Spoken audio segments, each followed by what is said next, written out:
Hey Virgo, this is Perrymore Tarot's daily reading for August 11th, 2022. This is for Virgo. Last shuffle for Virgo. Virgo, we have milestone and we have optimism.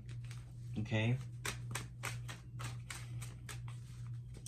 I think that maybe for a time you didn't see hope in your situation. Maybe you've been a little negative. This is a good change for you, actually. I saw Two of Pentacles, so that would say that there's a good change. Somebody wanted that change badly. Okay? You have the Ace of Cups. You have the King of Pentacles. I think that you feel better about your life. You feel better about your life.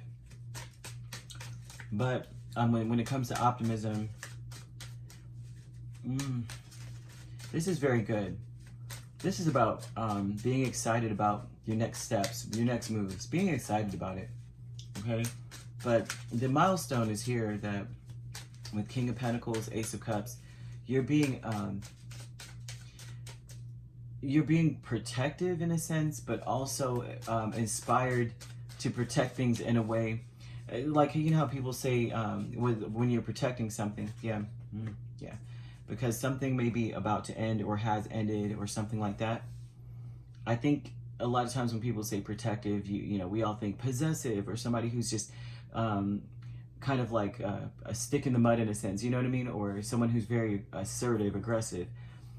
But I think that what this shows is more so of when you're optimistic, you're also protecting. Okay, you're also protecting everything. Because optimism it raises the morale and it does protect things. People are more inclined to be drawn to an optimistic person rather than a very negative one. Not that you are negative, but I'm just saying that is a way, and also a way of protection. Being optimistic about moving forward from the past is something that you've got going on here. But when Ten of Swords, the Wheel of Fortune, King of Pentacles, and the Ace of Cups, to me this looks like something that ended or something that was like, it was really bad. You know, it was low at one point. It could have been a breakup or something like that. Low at one point, and now it's up. Or, you know, that's the milestone, is that the up part, you are actually more hopeful and optimistic than you've ever been. I think that's what that says there. A decrease is the Judgment and the Ace of Pentacles. And the decrease is having to consistently go back. I think that's what's decreasing within, is like starting something completely over from scratch. It's like you're not starting from scratch, you're just giving it your all. This is about giving it your all, really. No more starting from scratch. It's like you have a wide imagination. You see how there's a way that you can make something exactly the way you dreamed it to be. Instead of you know, like how people make up to break up and kind of thing. And it's like, you know how like sometimes that happens. I mean, everyone's been in a relationship that, you know, has had, you know, we break up or something, right? But then there are times that like you break up, and because of the way it happened, either you or the other person, it's like they don't see you the same, and it doesn't feel the same. It feels like you're a stranger to them, and they have to get to know you all over again. And it could be that same thing with you, like you had to do the same thing. Like you know, like you know how that is. I mean, we've all been through a breakup. Sometimes there's people, or sometimes even with the same person, you break up, you come back together. It's like it never even happened. But it shows that there's a decrease in that energy of having to really start over. Like, I don't even see you the same. It's like I'm meeting you for the first time. Whoever the heck I'd met before, I know that person doesn't exist just based off of how you just acted. And so that looks like that's decreasing, okay? Now you have planning and action. Now, Three of Wands and Death. This is about waiting for something to change. You're planning on taking action on something. Maybe someone's waiting for some changes in this situation. And so there's an energy of planning and taking action in this. This is an energy of not talking about what you're going to do. Not talking about, you know, what I plan to change. This is about actually just taking that action. Because someone is waiting for it to happen.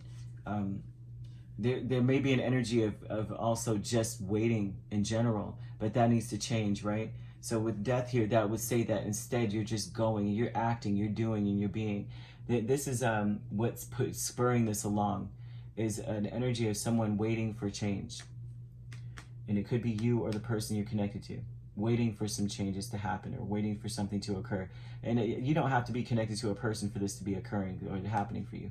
This could just be you, seriously, just waiting for things to change in your life. And realizing that the energy you need to come with is not an expectant energy, but you need to be an antagonist energy. Like, you need to be the one making the changes. And so that would transform this to you getting on your horse and riding off and doing what you need to do. All right, because of the fact that things are decreasing as far as rebuilding, consistently rebuilding. It's like either this grows or it doesn't. There's no more rebuild. This is the last chance, second chance kind of thing. I think that's decreasing, is that you know, don't, there is no more second chance. This is it, because someone has been waiting for a while and they're done waiting. So the optimism here is in the direction based on moving on from the past, really. Just moving on from the past, going in the direction. The milestone is that now you have more hope than you ever did, okay? So this could be the person you're connected to, it could be you. Now we do have here, we have Capricorn here, we have Aries, we also have Leo and Taurus. Doesn't have to be these signs, right? Doesn't have to be. But that's what we've got, all right? All right, if you'd like to book a personal reading with me, my links are on my page. Peace, love, and light. Take care.